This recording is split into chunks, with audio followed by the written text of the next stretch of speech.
Hello students, आज हम आपको बताएंगे कि फैक्टर्स कैसे बनाए जाते हैं। वैसे तो ये 7th 8th क्लास में आपको बताए जाते हैं, सिखाए जाते हैं, लेकिन फिर भी कुछ बच्चों को ये 9th 10th क्लास तक आते आते क्लियर नहीं हो पाते हैं। तो इसलिए आज मैं ये आपके लिए वीडियो बना रहा हूँ जिससे आपको फैक्टर्स बनाने आसानी से आ जाएंगे, और वो भी फिंगर टिप्स पे।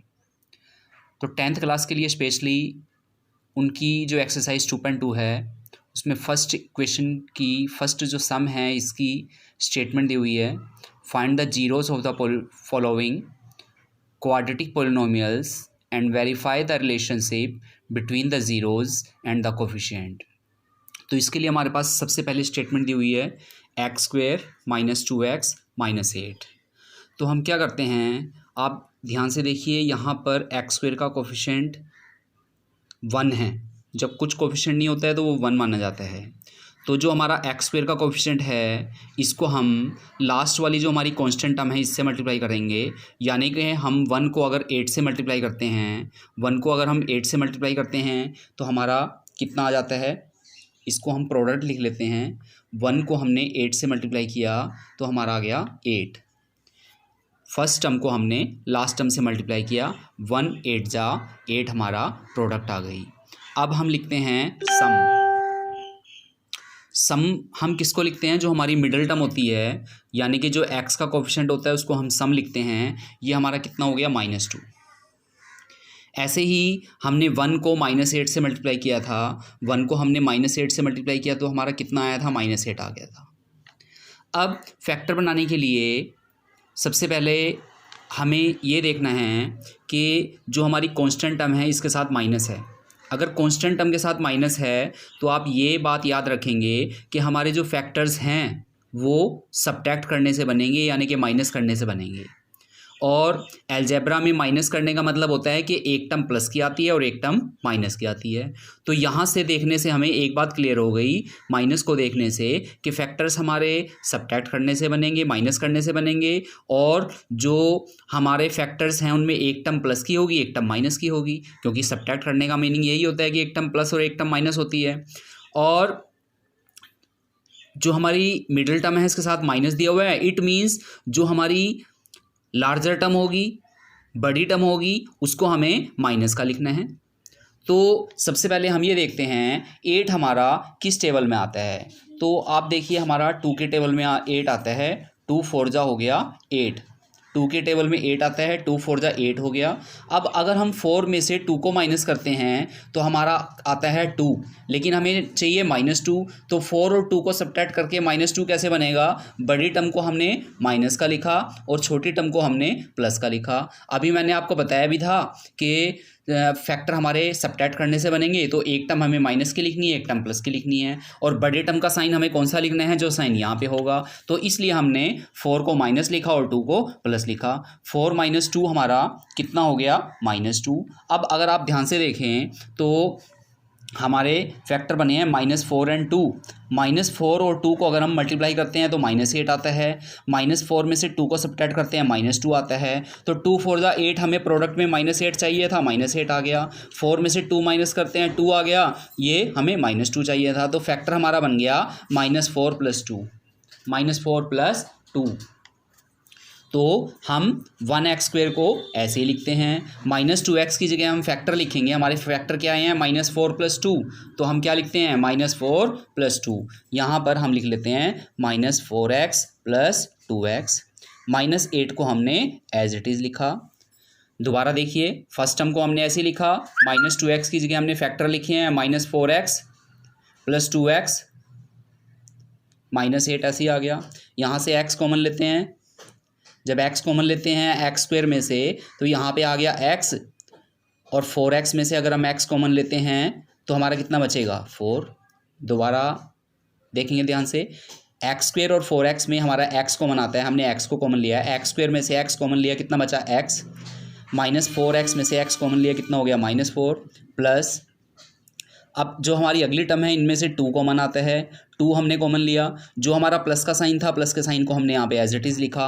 अब अगर हम 2 कॉमन लेते हैं तो यहाँ पर हमारा कितना बचा, x। 4 को हमने 2 से डिवाइड किया, कितना आ गया -4। अब हमारी दो टर्म आ गई हैं, x-4 ये है, x-4 ये है। तो x-4 हम यहाँ से कॉमन लेते हैं, तो ये x-4 आ गया। x-4 कॉमन लिया, यहाँ पे कितना आ गया x-4 हमने यहाँ से कॉमन लिया, क्या टर्म बची है हमारी +2। तो हमारे ये फैक्टर आ गए x-4 x+2। अब जीरोज़ निकालने के लिए हम x-4 को 0 के इक्वल लिखते हैं, -4 को हमने ट्रांसपोज किया, +4 हो गया। अब x+2 को हमने 0 के इक्वल लिखा, +2 इधर आके -2 हो गया। एक बार ध्यान से देखेंगे, दोबारा सुनेंगे। सबसे पहले हमें फर्स्ट टर्म को लास्ट टर्म से मल्टीप्लाई किया, 1 को हमने 8 से मल्टीप्लाई किया, हमारी प्रोडक्ट कितनी आ गई 8। जो हमारी मिडल टर्म होती है इसको हम लिखते हैं सम, यानी कि सम कितना आ गया -2। अब हमें 8 के फैक्टर बनाने हैं। फैक्टर कैसे बनाने हैं यहाँ से पता लगेगा, जब ये माइनस आया है इट मीन्स फैक्टर हमारे बनेंगे माइनस करने से।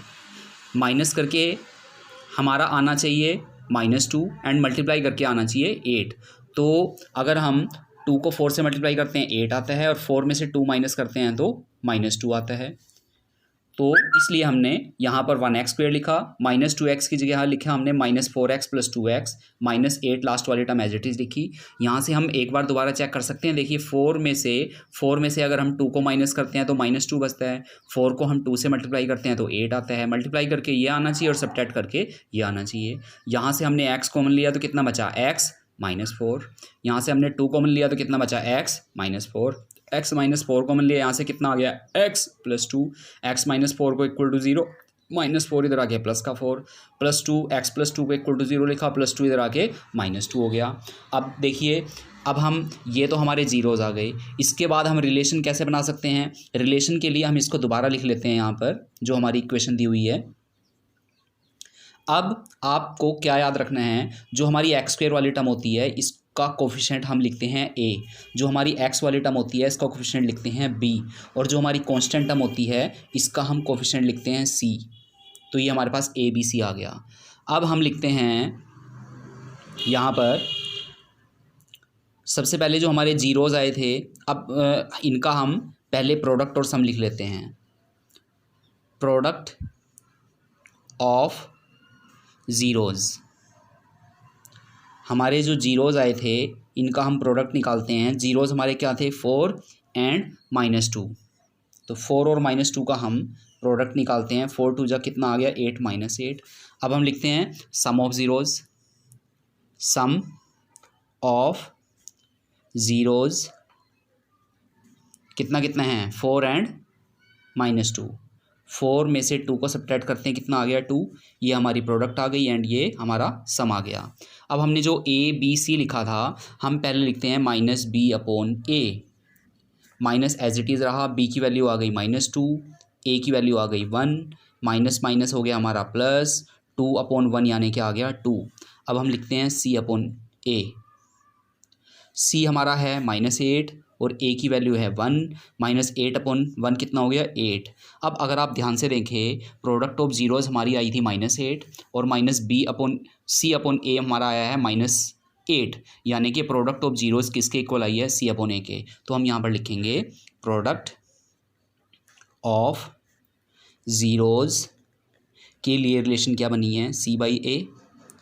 अब देखिए सम ऑफ ज़ीरोज़ हमारा कितना आया है 2 एंड यहाँ पर -b/a कितना आया है 2। इसका मतलब सम ऑफ ज़ीरोज़ हमारा कितना बनेगा -b/a। ये आ गई हमारी रिलेशन, हैंस वेरीफाइड यानी कि हैंस प्रूव्ड। Okay students.